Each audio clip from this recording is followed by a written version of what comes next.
இன்றைக்கு கந்தசஷ்டியினுடைய நிறைவு நாள், 7வது நாள். கந்த கடவுளுக்கு உரிய மகா கந்தசஷ்டி விரதத்தை இந்த ஆண்டு சீரோடும் சிறப்போடும் இருக்கிறதுக்கு அருள் பண்ணின முருகப்பெருமானுடைய பொன்னாறு திருவடிகளை முதல்ல நன்றி சொல்லி வணங்கி மகிழ்ந்து, இந்த 7 நாள் இந்த விரதத்தை முழுமையா எடுத்துட்டு வந்து எனக்கு பூர்த்தி செய்யக்கூடிய அளவுக்கு ஒரு உயர்ந்த பாக்கியத்தை கொடுத்த நம்முடைய குலதெய்வம், இஷ்ட தெய்வம் முருகப்பெருமானுக்கு நம்ம கோடான கோடி நன்றிகளை தெரிவிக்கக்கூடிய நாள். 6 நாள் விரத காலம். முருகப்பெருமான் 6ஆம் நாள் மாலையில தான் சூரனை சம்ஹாரமே பண்றார்.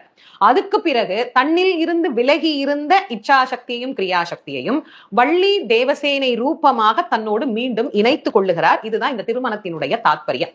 அதனால்தான் சஷ்டி விரதம் என்பது 7வது நாளில் திருக்கல்யாணம் முடிஞ்ச பிறகு பூர்த்தி பண்ணினோம் அப்படின்னா அந்த முழுமை அப்படிங்கிறது கிடைக்கும். 28ஆம் தேதி அன்னைக்கு மாலையில நாம இந்த விரதத்தை பூர்த்தி பண்ண போறோம். முருகப்பெருமானுக்கு நம்ம கலசம் வச்சிருக்கிறோமோ, படம் வச்சிருக்கிறோமோ, நெய்வேத்தியமாக தயிர் சாதம், சக்கரை பொங்கல், சில பேர் வட பாயசத்தோட விருந்தா வைப்பாங்க. உங்களுக்கு எது சௌகரியமோ அந்த நைவேத்தியத்தை நீங்க செஞ்சுக்கோங்க. முருகப்பெருமானுக்கு அதை படையல் இடுங்க. ஷட்கோண தீபம் நிறைவு நாளாக 7வது நாளும் இந்த ஷட்கோண தீபம் நாம ஏற்றணும். திருப்புகள்லாம் பாராயணம் பண்ணி முருகனை வழிபாடு பண்ணலாம். கட்டி இருக்கிற காப்பையும் கழட்டி இந்த கலசம் பிரிக்கிறதுக்கும் இந்த படத்தை எடுத்து மாற்றத்துக்குமான நாள் 28ஆம் தேதி தான் நமக்கு திருக்கல்யாண நாள் வருது. அன்னைக்கு நம்மளால பிரிக்க முடியாது.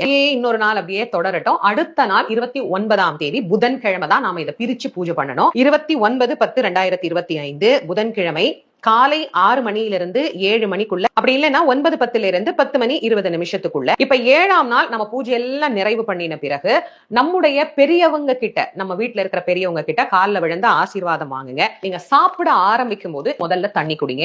உணவுகள் எடுக்க ஆரம்பிங்க. தயிர் சாதம் சாப்பிடுங்க, முதல்ல சக்கரை பொங்கல் சாப்பிடுங்க. காரமான உணவுகளை எடுத்த உடனே சாப்பிடாதீங்க. அதே மாதிரி உணவின் அளவையும் கொஞ்சம் கொஞ்சமா கரித்து கொண்டே போங்க. நீங்க எதுக்கு விரதம் இருந்தீங்களோ அது கண்டிப்பா அடுத்த வருஷம் உங்களுக்கு நிச்சயமா கையில இருக்கும்.